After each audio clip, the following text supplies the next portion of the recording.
Hello everyone, this is part 25 of What If Naruto Had a Secret, and I hope you guys enjoy this video and to like, to subscribe, to share, and check out the playlist, to see more comment down below. Now let's start the intro. They call me a god. They call me a god. They call me a god. Join my membership, the perks are great. It's in the description. The fire of the shadow illuminates the village. It took all of her willpower to pass between the familiar green gates of the village, a village she had sworn never to come back to if she could help it. It was a village filled with painful memories, memories she had tried desperately to forget. It had proved futile, however, since she always had the niece of her lover at her side. Shizune was a constant reminder for Tsunade that she had failed her precious people. That her lover had in the field, his B on her hands and face. It was a wound that she could never close because of Shizune, and, though part of Tsunade hated her for that, the other part was thankful. Having it constantly reopened meant she could never forget him and, by proxy, never forget her brother. Glancing at her former teammate, the biggest pervert she had ever met, she noted the pained look on his face. It took her a moment to realize that they were traveling down empty streets, places that held no bitter memories for her. Another moment was needed to figure out that, to spare her the pain of remembering, he was himself with this route. Hey, that schoolboy crush he had for her was still in effect apparently. Ever the gallant Jiraiya, I made you a promise once, Jiraiya said, giving her a look that made Tsunade's inside squirm uncomfortably. Tsunade looked away, remembering the last time she had felt like this. Part of her resented Jiraiya for revealing that she still had people who could make her feel bad. Jiraiya-sama, Shizune said hesitantly from behind them. Shouldn't we be heading for the hospital? I got a message before we entered the village, Jiraiya said somberly. It's best to head directly for the Hokage Tower. Tsunade arched an eyebrow, then realized what that meant, and part of her still surviving heart just a little more. He's isn't he? Come on, Jiraiya said by way of reply. Minutes later, they entered the somber tower. Tsunade noticed the looks they garnered, but brushed it off. Her mind and heart were in turmoil at the moment, and all that mattered was whatever final business the old man had for her to deal with. A minute later, as they reached the hallway to the Hokage's office, she blinked at the feminine voice echoing from inside. And after I see them off, I'm going to shove them down your tea. What the hell? You're the one that freaking never told me I was a chunin. A male voice shouted back just as angrily. As Tsunade entered the room, she found a dark-haired woman wearing a long trench coat shaking an orange and blue figure with wild blonde hair. I should have KU in Kusa. The woman screeched, shaking him even more violently. Well, you didn't, and if you try it now I'll KU, you PYHSCOTIC. The boy screeched back, obviously unintimidated. Anko, he does have a point, the familiar genius student of the Yondaime said from behind the Hokage's desk. You stay the hell out of this. Anko snapped, making the masked ninja cringe. I missed something, didn't I? Jiraiya said, speaking up for the first time. Yeah, Anko shouted, rounding on him as she tossed the blonde boy away from her. That little prick decided, wait, is that Tsunade-sama? Yeah, Jiraiya said, blinking. You actually found her. What? Was she working off her gambling debt in a brothel or something? Tsunade, brothel, Jiraiya said, sounding wistful. Kakashi said, standing up and attempting to assume command over the office. I think this can wait. We have other business to discuss. Oh no, don't mind me, Tsunade said with a snort. After all, you only sent the world's biggest pervert to drag me back to a village I loathe with a white-hot passion to save a sensei before we even got in the gates. Sighing, Kakashi sat back down, eye dropping slightly. So, I suppose offering you the job of Hokage is out of question. Gee, let me see, Tsunade drawled sarcastically. Do I want a job that has 100% death rate? Hell no. If that's it, I'm leaving now. Tsunade-sama, Konoha needs your strength, Kakashi said anxiously, rising slightly. What Konoha needs, Tsunade said, fixing him with her glare, is to realize that no matter what pretty words they use, there will never be peace. Every Hokage has been a fool for risking their lives stupidly for an impossible dream. Tsunade-sama, you encouraged the Yondaime, Kakashi said, sounding reproachful. Surely you couldn't have changed so much in so little time. Age changes people, Jiraiya offered sounding bored, and sometimes not for the better. Whatever, Tsunade snorted, crossing her arms, being the Hokage's bee. No one but a fool would do it. Well, at least stay and take over the medical, Kakashi tried to reason before a loud, irate voice interrupted him. Just let the go. Blinking, Tsunade turned to stare at the blonde runt she had initially overlooked as just some random chunin. For him to be speaking like that denoted a lot of confidence, and when no one started berating the boy, Tsunade realized there was more to him than just being a chunin. Naruto, this is Tsunade, the legendary medic. Kakashi explained, instead of berated, even if she's not willing to be Hokage, we could use her to help bolster our medical care. F that, Naruto said, glaring at Tsunade, arms crossed. I wouldn't want such a cold-hearted in my village, Hokage or not. Saying all of that, I don't know or care why, but I want her out of my village. Hey, arrogant little bastard, Tsunade remarked to Jiraiya, who was palming his forehead, before focusing on the blonde. What the hell do you think you're doing talking? This isn't any of your busin. Oi. Like hell it ain't. Naruto shouted, stalking up to her, head craning back to stare at her. I, more than anything, want to receive the Hokage name.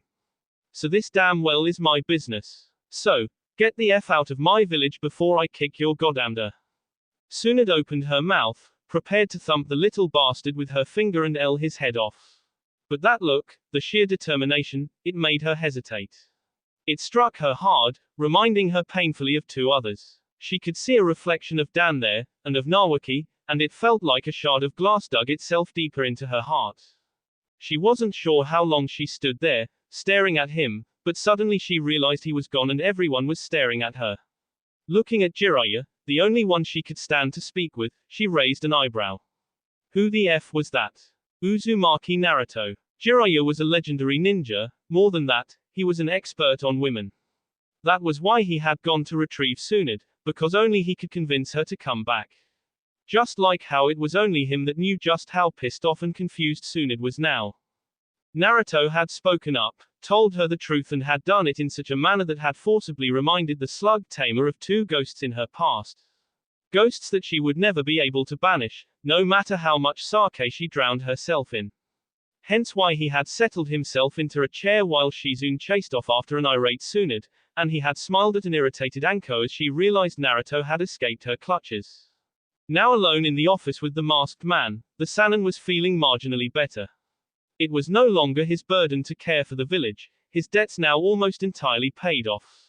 All that remained then was to make ensure the protection of Minato's son. Jiraiya-sama, I need to, Kakashi started to say before the Sannin interrupted him. I know the Sandaime's this morning, but this place feels like it's got only as well as a Shinigami prowling the streets. Jiraiya paused and gave Kakashi a pointed, knowing look that clearly ordered he be told the exact state of affairs. It's a very tricky thing to explain, Kakashi temporized before leaning back in his chair. Of course you know about unity and the state that's put us in. Well, we also have the subtle fact that one of our own, Uchiha Itachi, turned on us. He wiped out his whole clan, except for his younger brother, though there were rumors about another survivor but they turned out false.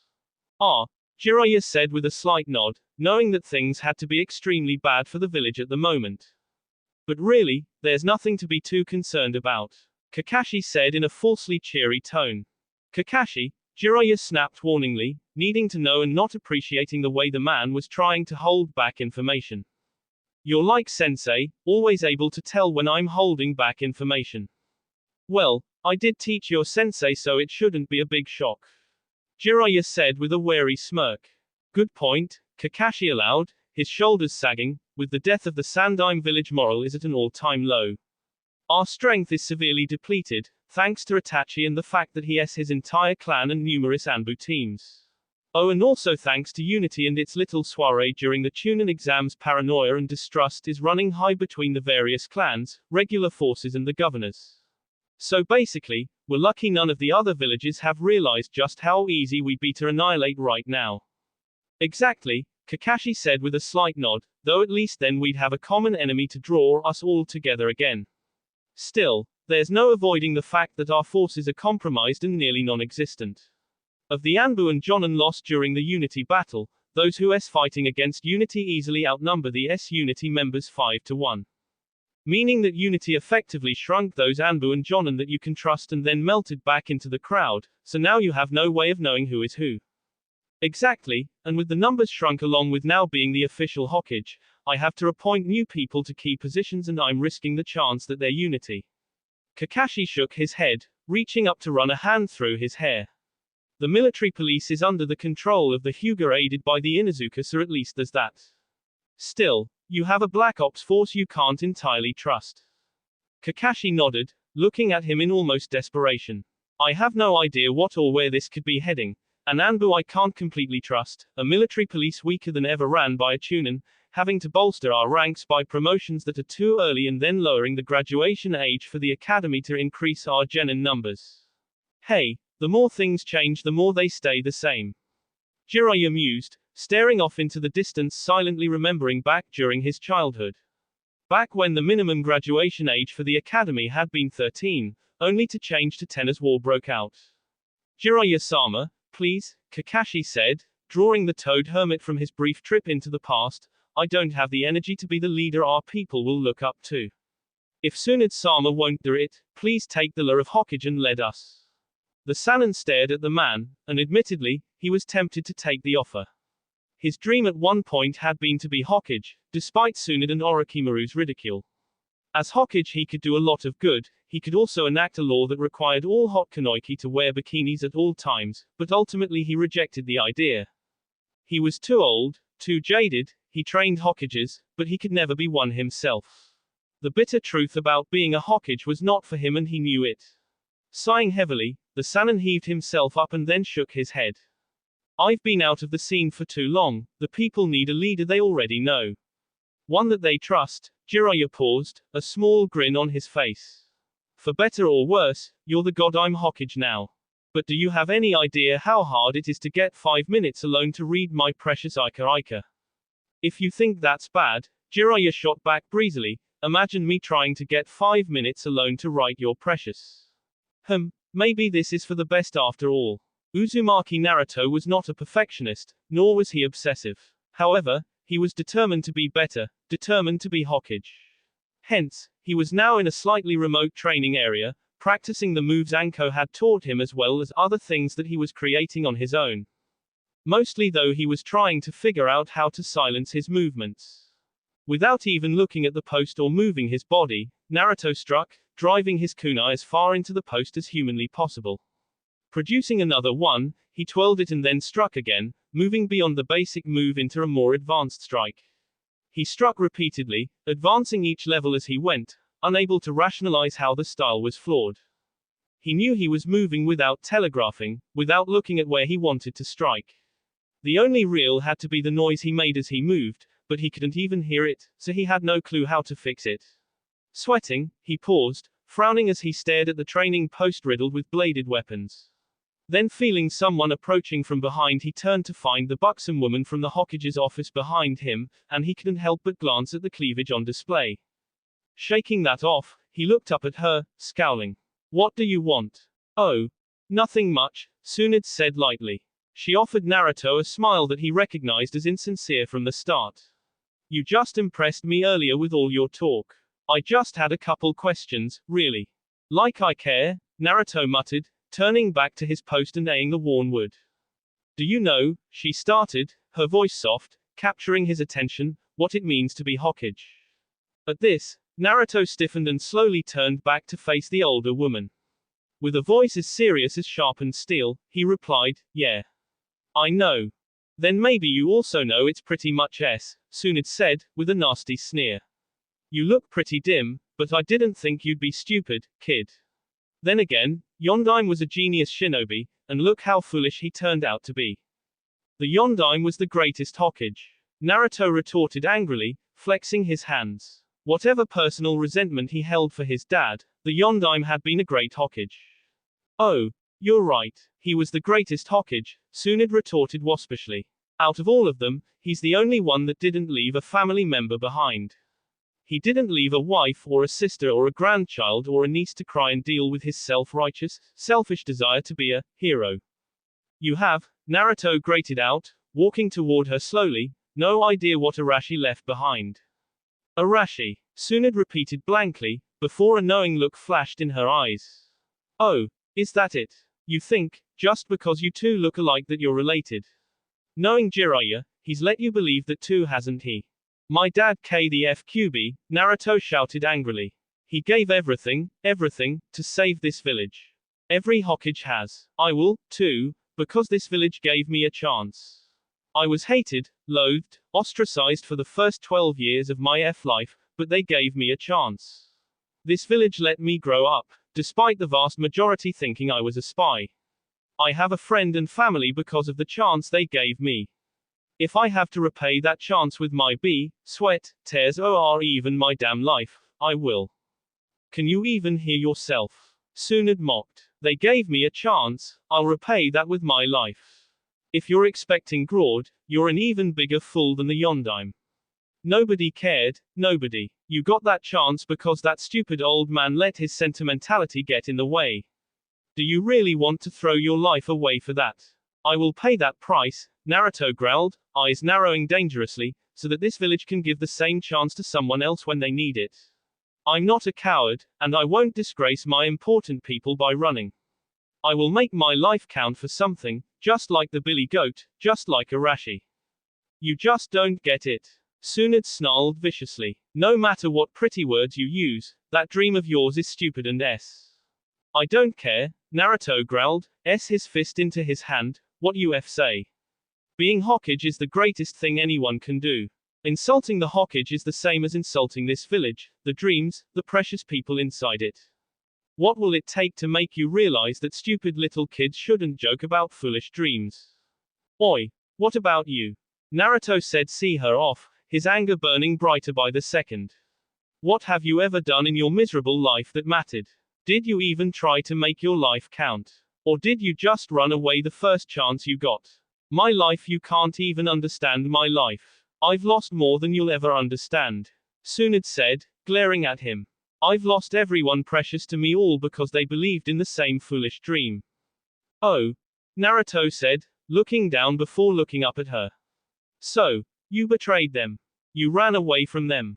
Shut up. Tsunade growled menacingly. You don't have any right. Oi, I'm right, aren't I? You ran away from them. You made their lives count for nothing. You turned your back on them and the village that they loved. You're a coward. I said shut up. Tsunade shouted, tears beginning to form. I bet they're proud, huh? What were their names? Or have you forgotten that, too? Naruto mocked, stomping closer. You coward. They must be rolling over in the graves. Shut up. Tsunade roared, see him off as the back of her hand into the side of his head. Naruto's world exploded at the impact, his body hurtling through the air before he landed with a sickening crunch against the base of a tree. His mind reeled, trying to function despite the pain. He could taste his and suddenly his hurt cleared and he regained his feet. With a roar, he charged the lost-looking woman, concentrating the chakra in one hand while striking with his other to form the ball of chakra. A moment later, his arm swept back with the Rasengan swirling in the palm of his hand. Take this, you. Tsunade seemed to snap out of her stupor, surprise on her face, and then drove a single finger into the ground. The resulting splitting of the earth made Naruto stumbled and drove the Rasengan into the ground. A moment later, he went spinning backward from the force of the Rasengan to crash heavily into the ground. Wincing, he sat up, and then swore at the deep ravine that was now racing along the ground just to his right. As he turned to shout at her, Tsunade's hand grasped his end firmly and yanked him up. Struggling, he grasped at her hand, and then tried to punch her, only to have her him. Blinding pain exploded through his head once more, and Naruto couldn't help but scream. That had been worse than any hit from Anko. Lashing out with a kick, he managed to connect with her chin, before suddenly being driven into the earth with a thump. His back arched at the impact, his body exploding with yet more pain. Coughing, he struggled to sit up, but realized he was pinned by the vice-like hand around his T. Hokage is not something you or anyone needs to be dreaming about. Kids have adults have over the dream of being Hokage. So. Naruto wheezed, wincing as her hand spasmed and she lifted him once more to dangle in the air. It's a death sentence, Tsunade said evenly, dropping him contemptuously. Give it up and be happy. Struggling his way to a crouch, Naruto coughed, surprised at how much his body was hurting, if almost felt as if he had broken his bones. Looking up at her, he narrowed his eyes. F you, Naruto panted, disturbed by the coppery taste of beef filling his mouth. Don't be a fool. Just give it up. Forget about being Hokage, Tsunade shouted, tears beading in the corners of her eyes. No matter how much you think you're different, you'll less. Why won't you realize that? Being Hokage, dreaming of being Hokage, is a death sentence. So what? I'm going to S someday, anyway. I'd rather my life meant something. I'm not a coward, I won't run away, no matter what. You. Why won't you? Do you even understand what being Hokage will cost you? Tsunade asked, the sheer pain in her voice disturbing. Oi, I understand, Naruto managed, glaring at her.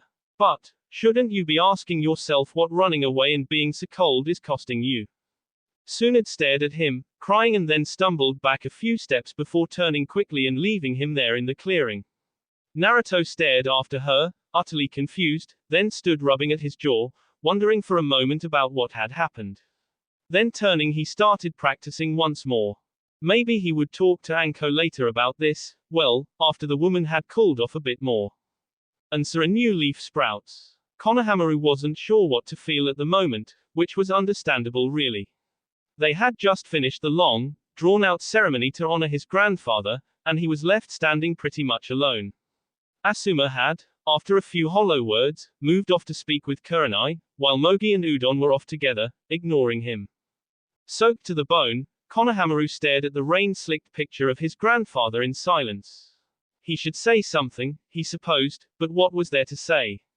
Hell, he hadn't even been able to see the old man before he. How fair was that? Thankfully, it was still raining well, drizzling, which made the tears he couldn't stop invisible. The last thing he wanted or needed was people feeling sorry for him. Looking away from the picture and to the mountain high overhead, where he could see his grandfather's face, he felt a small spark of anger. Why had his grandpa? He was the only real family Konohamaru had left, damn it. It wasn't fair, it just wasn't fair. Fighting back a slight sob, he turned to leave, but found his path blocked by someone. Craning his head back, he felt momentary surprise at seeing the blonde boy known as Naruto.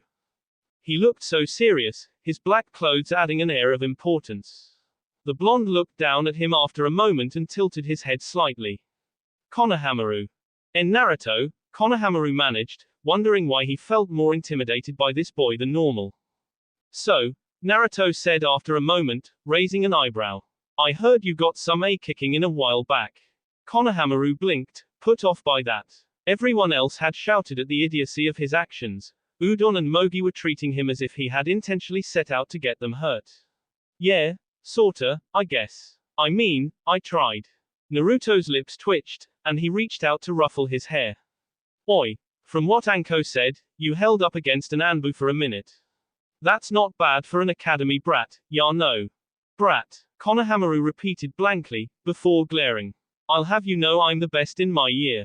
Hey, I guess that's impressive, but remember, there's a difference between being first in school and being first in the field, Naruto intoned wryly.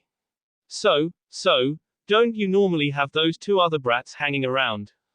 Konohamaru winced, then hesitantly explained the situation.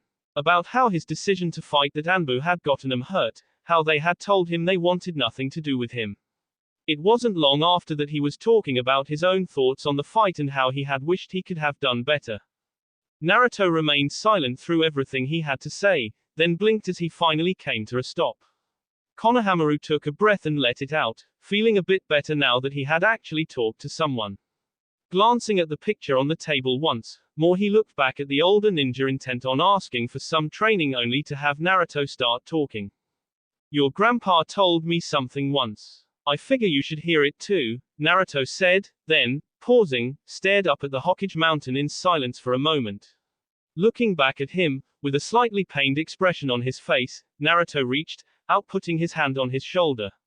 See, we're all going to rest sometime, and all we can do is protect everyone that's precious to us until then. Konohamaru blinked, then shifted uneasily. That had sounded rather bleak actually, but wise in a weird sort of way.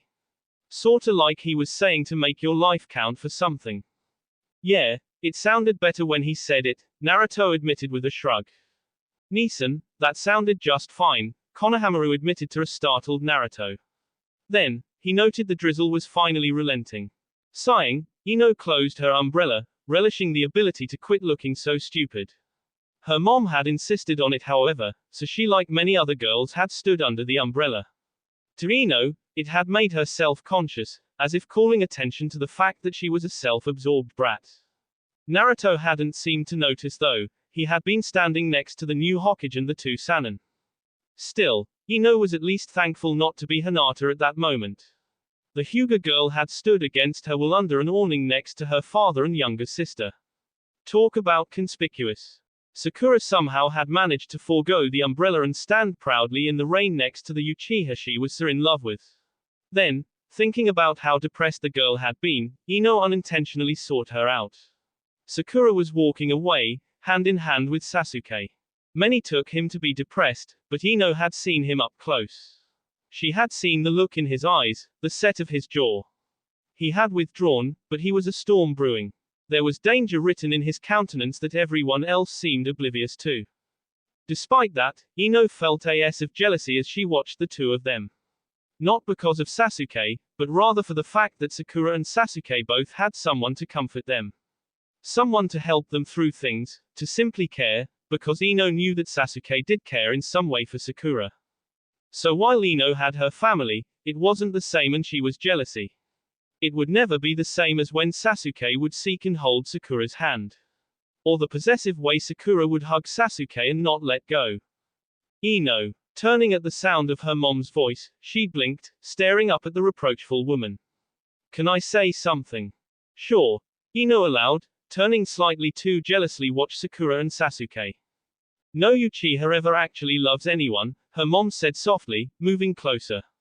At least, not as we love people. It's pointless to love him if he can't love you back. Mom, Ino started to say before her mom continued undaunted. If you love him, it's because he's safe. We Yamanaka are never satisfied with being safe.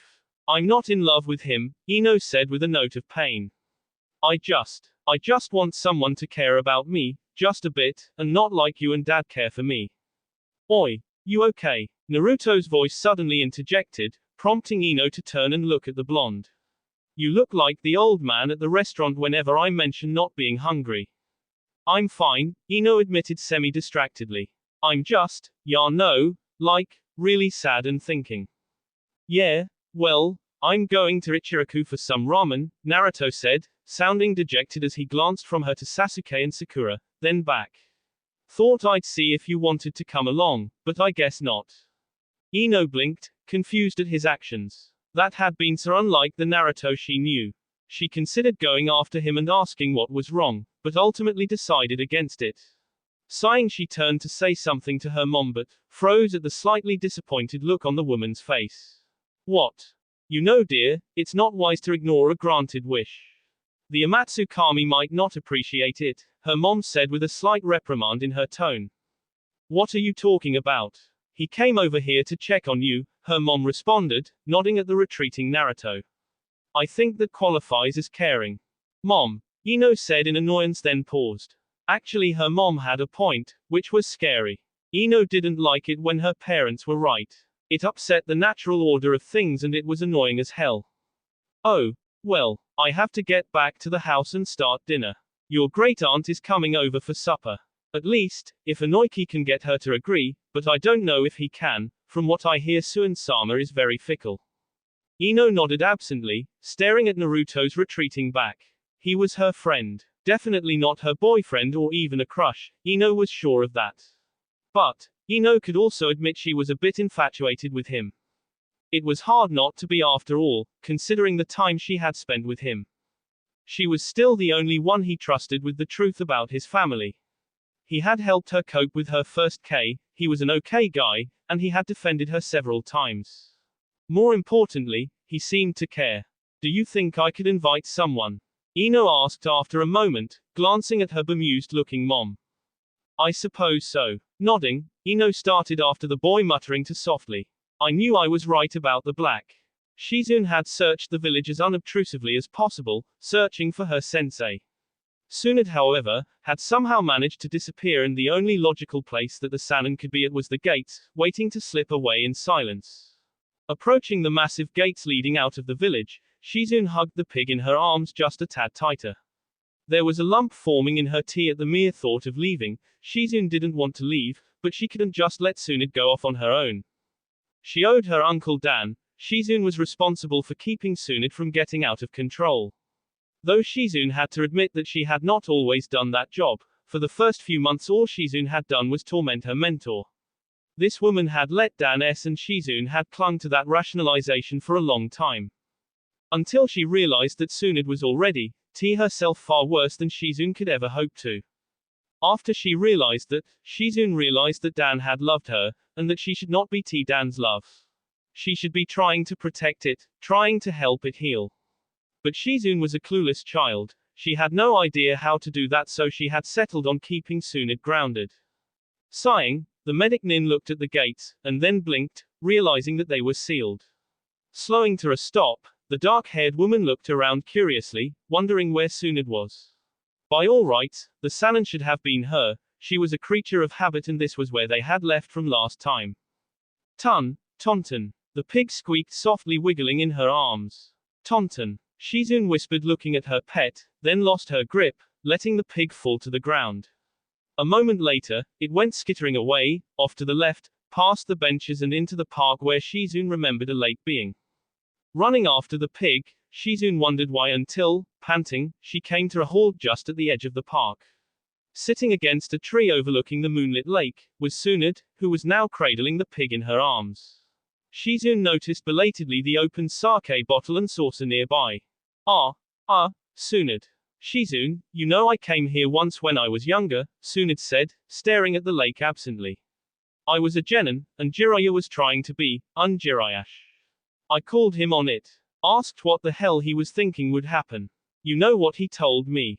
Shizune blinked and then brushed her hair behind her ear. She wasn't sure why her master was saying this, and it was a bit unnerving. No. He told me, admitted, he was a pervert, Tsunade said with a perfectly straight face. He always would be, but he wanted me to know that, when it mattered, he'd be gallant for me. So, Shizune prompted gently. I laughed in his face and said, the gallant Jiraiya. Stick to peeking up skirts, you pervert. Tsunade said sourly, before sighing. But he always kept that promise. Every time I needed someone to be gallant, Jiraiya kept his promise. Shizune nodded silently, wondering what was going on inside the older woman's mind. Was it just a trip down memory lane before leaving? Or was there another reason, perhaps related to that dinner with her distant family or the blonde boy they had met in the Hokage's office? This village is filled with nothing but bitter memories for me, Tsunade said distantly, looking up at her. He was gallant again today, and I realized that he was the last one I should ever lash out at. I don't understand, Shizune said, shifting her weight, wanting to know and be on their way. Tsunade-sama, aren't we leaving? We'll be staying for a while. I've agreed to take over as the director of Konoha's healthcare program. Tsunade said, glancing away. So we're staying? Shizune asked, blankly stunned by the turn of events. Yes, until I know, Tsunade said, sighing, if he deserves the cursed necklace. Shizune nodded and sighed, feeling a bit relieved. It looked like she would be staying, like she had wanted to.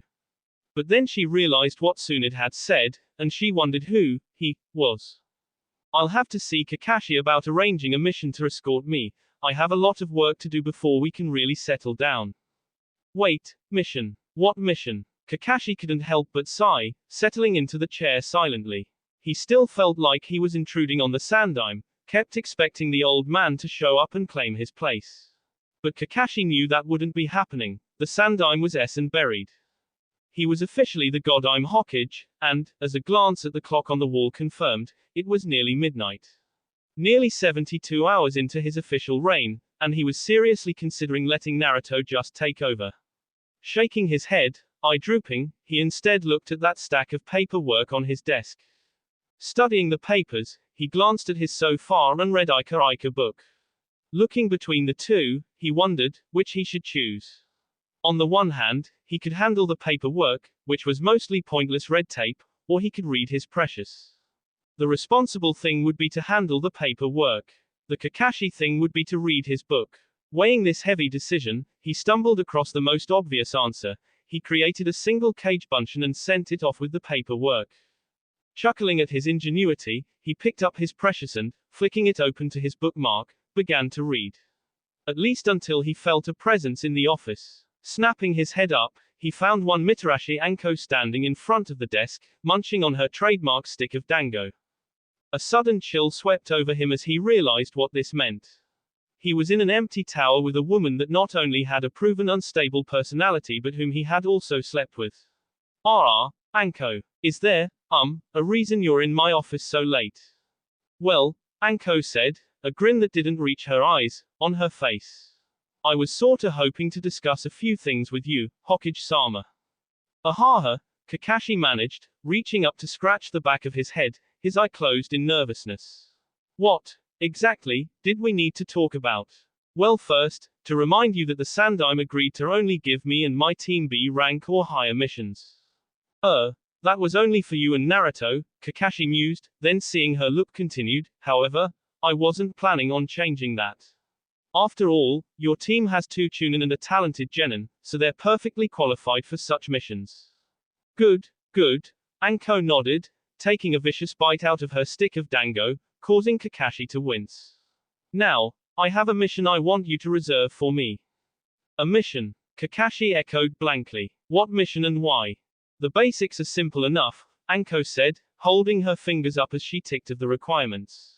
First, I need it to be in a mission, hence rank A. Second, it needs to be performed solo. 3. It needs to be relatively quick and to the point, with no gray areas. Kakashi stared at the woman curiously. True, some ninja made such requests, but Anko had never been so particular. Sensing something else at play, he sat back in his chair, studying her features. Before I agree to this, who exactly did you have in mind for assigning it to? Naruto, Anko said simply, with a shrug. Who else would need or be ready for such a simple mission? Kakashi blinked then sat forward, eye-wide as he stared at her. Quote. I haven't even had a full week as an official Hokage, and you want me to give Naruto a solo, A rank a mission? Yeah, Anko said, munching on her dango happily. Quote. Do you hate him? Kakashi asked weakly, then, at her scowl, sighed. Then it's me, you hate me, right? This is to get back at me for using Sasuke as a messenger during the exams. No, that's just a perk, Anko admitted, sitting on the edge of his desk, rubbing the finished dango stick suggestively against her lips. I was just thinking he needs to do at least one. Kakashi managed, his visible eye widening at the suggestive image. I'd be really grateful, Anko purred, before flicking the stick with her tongue suggestively. Kakashi managed, then, as her coat slid down her shoulder, revealing a lack of fish netting he gulped audibly. Oh of course, just as soon as we get O1. Anko grinned at that and winked, hopping off the desk and tossing her dango stick away. That's a good Hokage. Kakashi nodded numbly, watching as she sauntered out of his office and then, sitting back in his chair, let out a frustrated sigh. Calmly, she knew just how to get him to do what she wanted. More frighteningly, Kakashi knew that, now that she had him committed, he couldn't back out for fear of her retaliation. Anko was both very seductive and very, very frightening. Naruto sneezed once more, setting the small box of items down on the bed amid a cloud of dust. It was filled, of all things, with the various items he'd received while in the hospital. Rubbing his nose, he sighed. Overall, the house wasn't too bad, but it was definitely dusty. Pausing, he mentally took stock of the house once more. It had an entrance area, which required opening another door to enter the actual house, a large living room with a modest kitchen located to the right of it, 2 large bedrooms, a bathroom, that had to be expanded with seals, since it had 2 separate showers, a bathtub that he could almost swim in and 2 sinks, and, to top it all off, a storage room. The storage room was bugging him, though. As of yet, he'd been unable to open it, but Kakashi had warned him about things like that. As for the second floor, he hadn't been up there just yet, but he'd found the trapdoor ladder that he could pull down to climb up there. Naruto was actually more concerned with trying to find some way of being comfortable here. Sure, he'd been alone in his old place, but now he was really isolated. He was 30 feet off the ground, on the side of a mountain. That was isolation if he had ever heard of it, plus that was another reason he had yet to spend a lot of time in the place. Feeling his 2 kage bunchen expire, he sighed, feeling a slight of pain behind his eyes. Ero Sennin had warned him about using the kage bunchen to relay information for the next 6 months, but Naruto had things to do. Namely, finish setting up his selected bedroom, which he considered the only enjoyable perk of owning a house. He could now look out over the village, with a breathtaking view, while denying the sun a chance to peek in at him during the mornings. Best of all, the few windows on his house were one way. The Yondaime really was a smart bastard. Chuckling, he left the box where it was and strolled out of the second bedroom out off current storage area and into the kitchen, where he collected an already prepared cup of instant ramen. Kami blessed the kage bunchen, and, a moment later, he was outside. Pausing to take in the impressive view of a forest waking up in the early morning, he sat down on the edge of the walkway that wrapped around his house and began eating. In a rare moment of introspection, he mused about how much things had changed, how different the world seemed. The burdens he was carrying, the responsibilities, Anko, his team, Jiraiya, the Kyuubi no Yoko being sealed inside him. Kakashi as Hokage. Now that just so strange he almost couldn't believe it. Shaking his head, he set his now empty cup of ramen aside and leaned back on his hands, kicking his feet in the air. A moment later, he nearly fell as a voice spoke up from behind him. "Morning, brat." "Gar!" Naruto screamed, panicking, and then, assuring he wasn't about to fall, turned to glare up at the grinning, white-haired Sannin, Jiraiya. "What the hell are you thinking, you pervert? That you'd make a great big red splat," Jiraiya remarked causally, sitting down beside him. "So, Kakashi gave you this place, huh? How do you like it?" "Suke, I guess. A bit empty, though," Naruto admitted with a shrug. "I grew up alone, so it's not really a big deal, and, I mean, it's great having a family house, but it's not the same as a family technique. I don't really feel like I belong here or anything." "Hey, that's understandable," Jiraiya nodded. "The Yondaime didn't stay up here too much. It was his getaway spot, I suppose, but he sure as hell didn't live here." "Ah," Naruto said with a nod, then, after a moment of silence, glanced at the older man. So, what brings you by? There's not a swimming hole or bath around here, so you can't be here to peek." "You really are getting smarter," Jiraiya said fondly before sighing. "Anyway, I'm here to see if you'd accept an offer to come train with me. We'd have to leave the village, even the country." "Huh, why?" Naruto managed, startled. "I'm a Sannin, plus I know a lot more than anyone else in this village. I could read underneath the underneath of the underneath in the report concerning Itachi. We need to get some control over it quickly. Plus, if my sources are right, Akatsuki is going to start actively hunting for you." "Akatsuki? Why? Itachi is joining them, and Orochimaru has abandoned their ranks. The only reason he's not is because he spilled the beans about you. They won't move openly, they never have, but they will move. They've wasted too much time not to.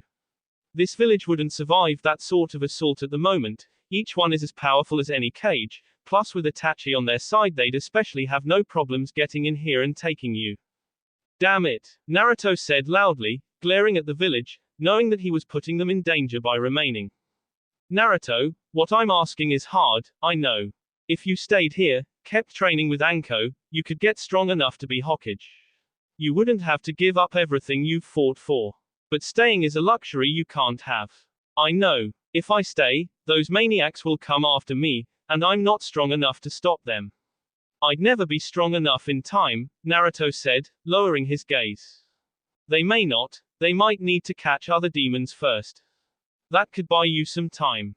I can't risk that. I can't risk the village because I'm selfish. I have to do what's best for the village," Naruto said haltingly, as he pictured all his important people.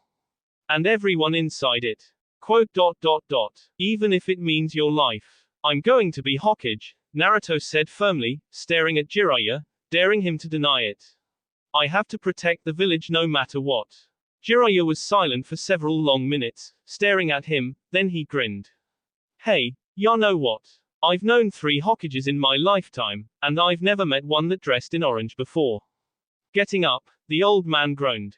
I'll inform that brat Kakashi before I leave. I have to clear up a few things with my publisher, so a month or so from now, I'll come back and we'll start training. I'm pretty sure Akatsuki will wait for things to calm down around here before they start moving. Yeah, right, publisher. Naruto snorted in disbelief. You just talked to Anko and that girlfriend of yours, what's her name, Ino? Jiraiya responded with a knowing smirk. What? She's just my teammate, Naruto protested, despite the heat in his cheeks. Aha, face it, you like that green-eyed girl. Ino-chan's eyes are blue. Quote. And thank you for proving my point, Jiraiya said with a twisted grin before disappearing in a cloud of smoke.